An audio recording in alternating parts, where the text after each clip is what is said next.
Hi readers, welcome to my weekend books.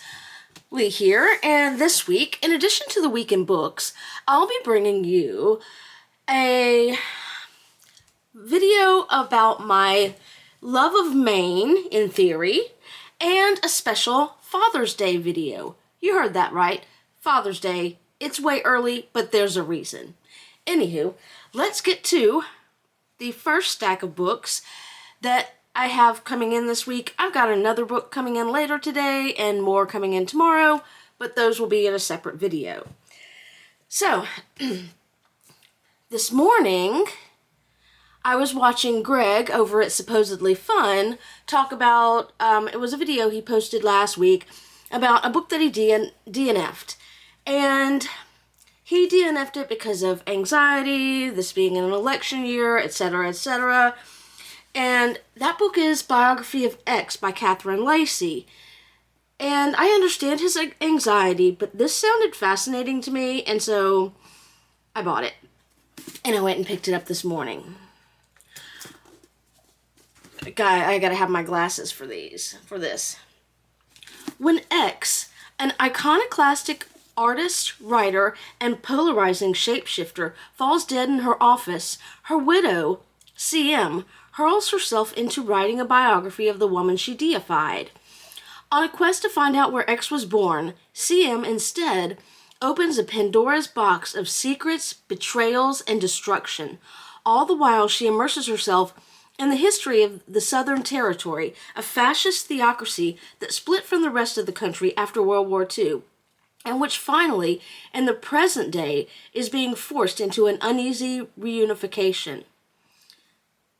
So, that's all they say about this. I read, because for me, first lines are important. If I don't get into it immediately, I know it's not going to be for me. But I read the first couple, this is interesting. So, sorry, tangent. If you open it up, praise, blah, blah, blah, author page, biography of X, title page again, author's note, and then it's black, gray, lighter gray, and then it goes to a title page again. Oh, the title page is from CM. Interesting. Anywho, back to what I was saying. I read the first few pages of this, and it looks really good. Again, I do understand Greg's anxiety, but sometimes I lean into the things that make me anxious, like this one. Next up is a book I bought on Tuesday. It's called The Redemption of Morgan Bright by Panatier. Oh, I forgot to say, Lacey is also the same author who wrote Pew, which is around here somewhere. Anywho, back to The Redemption. This looks good. I remember why I got it. I got this one because of a referral from Sadie Hartman. She does horror releases on Tuesdays, because most books are published on Tuesdays. Hadley Keene died on the road from Hollyhock Asylum. The reasons are unknown. Her sister Morgan blames herself. A year later, with the case still unsolved, Morgan creates a false identity, that of a troubled housewife named Charlotte Turner, and checks herself in. Morgan quietly discovers Hollyhock is not right. She's shaken by the hospital's peculiar routines and is soon beset by strange episodes. All the while, the persona of Charlotte takes on a life of its own, becoming stronger with each passing day. As her identity begins to unravel, Morgan retraces Hadley's footsteps, only to discover the dark secrets of Hollyhock and how deeply they are buried. This looks like a fun... Ooh, it's got interviews. I love that. Looks like a fun read. I have no idea when I'll get to it. I've got so many books. This next one took a while to come in, and I bought it because I don't remember why. Anywho, what I'd rather not think about by Jente posthuma. What if one half of a pair of twins no longer wants to live? What if the other can't live without them? These questions lie at the heart of Jente posthuma's deceptively simple What I'd Rather Not Think About. The narrator is a twin whose brother has recently taken his own life. She looks back on their childhood and tells of their adult lives, how her brother tried to find happiness, but lost himself in various men and the Bhagwan movement, though never completely. I don't know what the Bhagwan movement is, but I shall find out. In brief, precise vignettes full of gentle melancholy and surprising humor, Posthuma tells the story of a depressive brother viewed from the perspective of the sister who both loves and resents her twin, struggles to understand him, and misses him terribly. I have been trying to read more books that are like prize winners or prize nominees and translations, things that push me out of my comfort zone, and I think this one will do that. Look forward to that. One of these days, I'm going to do a video about my review or thoughts on the book Hawk Mountain by Conner Habib. I absolutely love that book. I refer it to anybody who is a reader, who likes books that are really fucked up. And this book, Providence by Craig Willse, gives me big Hawk Mountain vibes. However, I'm trying to keep my expectations low because I do not believe that it can meet Hawk Mountain, the standard, the bar that Hawk Mountain set, in my opinion. It could still be a great book, but that book I read almost 2 years ago, and I still think about it on the regular. So, in Providence, Mark Lawson is smart enough to land a coveted job at elite Sawyer College in Ohio, but he's not smart enough to know better when sophomore Tyler Cunningham, confident, mysterious, and popular, shows up in class. Caught in a rush of sex and secrets, Mark ignores increasing evidence that Tyler can't be trusted. And by the time Mark comes to his senses, the damage is done. Intense, propulsive, and impossible to put down, Providence shatters the fantasy that we always know the difference between truth and lies, innocence and guilt, right and wrong. They call it a page-turning thriller, a deeply compelling meditation on the ways desire and loneliness conspire to make even the brightest people betray themselves. Oh yeah.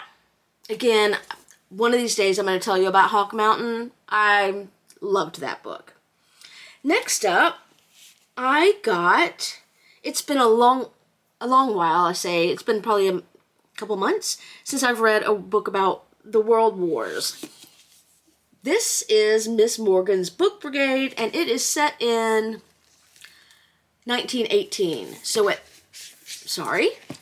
It is set in two timelines, which you know I love. 1918, towards the end of the Great War, and 1987. So, in 1918, as the Great War rages, Jessie Carson takes a leave of absence from the New York Public Library to work for the American Committee for Devastated France. Founded by millionaire Anne Morgan, this international group of women helps rebuild devastated French communities just miles from the front lines. Upon arrival, Jessie strives to establish something that the French have never seen: children's libraries. She turns ambulances into bookmobiles, and trains the first French female librarians. Then she disappears. In 1987, when aspiring writer Wendy Peterson stumbles across a passing reference to Jessie Carson while working in the archives of the New York Public Library, she becomes consumed with learning her fate. In her obsessive research, Wendy discovers that she and the elusive librarian have more in common than their work at New York's famed library. But she has no idea that their paths will converge in surprising ways across time. I love books about the World War. I love books with dual timelines or triple timelines, so I'm really hopeful about that one. The next two were like whim purchases. I had ordered a book online, which is not for pickup in store, which is not featured here. It'll be on another video. And I also wanted to look for 2 books that are published next week on the 30th, but sometimes Barnes & Noble, mine does, will have them like a week or a few days in advance. Miss Morgan's Book Brigade was one of them. Missing White Woman is the other one I went in looking for. That was not there. So before I found Miss Morgan, I stumbled across these 2 books that seemed fun, and I definitely know that after Shogun, I'm going to need something fun. The first is, so anyway, instead of coming out with the 2 books I wanted, I came out with the book I bought online, Miss Morgan, and 2 more. It happens. One Moment by Becky Hunter. Let's see if I need my glasses for this. Oh, nah, maybe not. One moment in time can change everything. The day Scarlett dies, her hopes and dreams for the future die with her, or so she thinks. Because she's still here, wherever here is, watching the ripple effect of her death on the lives of those she loved the most. She'd do anything to go back and join the living, especially Evie, her best friend, who needs her now more than ever.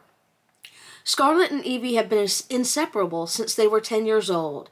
Now, Evie can't imagine life without Scarlett, and she certainly doesn't want to forgive Nate, the man she blames for her best friend's death, simply because she needs to hold someone accountable. Yet Nate keeps showing up in her life, so charming and outgoing, just like Scarlett, when all Evie wants to do is retreat from the world. But Evie's not alone. Scarlett is still by her side as she wrestles with the choices that led to that fateful day. Knowing what she knows now, and seeing Evie bravely embrace a future without her, would Scarlett go back and alter the events that changed their lives forever? I'm not sure if this is going to be fun or sad or both.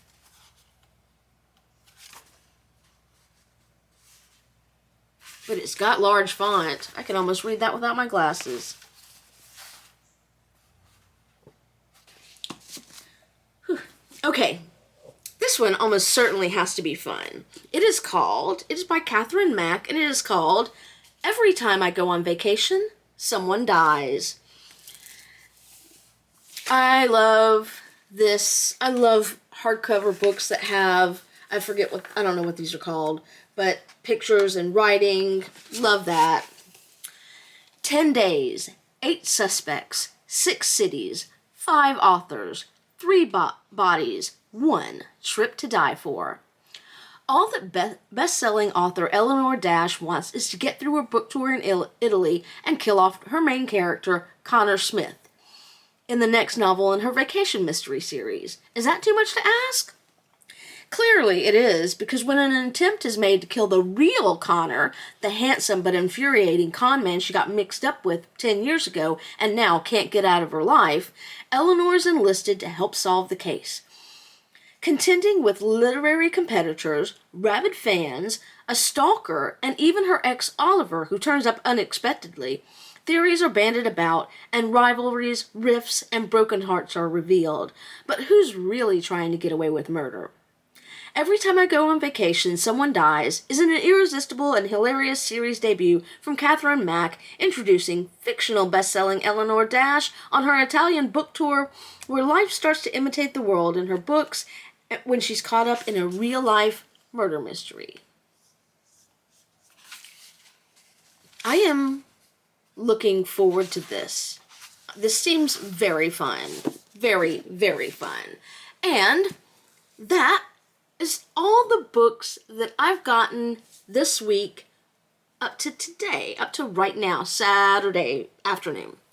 Again, I do have one more book coming in today, probably like 6 coming in tomorrow. They're going to be done in separate videos because I've got plans.